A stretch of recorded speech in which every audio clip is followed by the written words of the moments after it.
बघा आपल्याला दोन आकृत्या दिलेल्या आहेत आणि या आकृत्यांचे आपल्याला त्रिकोण मोजायचे आहेत। आता ही आकृती अगोदरची आहे बघा। आता यात आपल्याला त्रिकोण किती आहेत ते काय करायचे आहे, मोजायचे आहेत। पुन्हा आपण असं मोजणार का रे बाळांनो, 1 2 3 4 असे मोजणार का? तर नाही।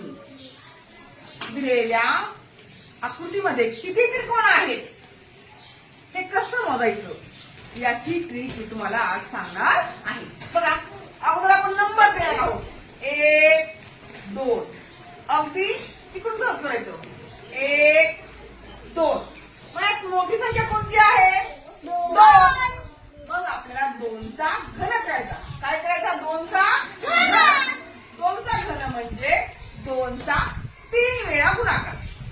2 गुणिले 2 गुणिले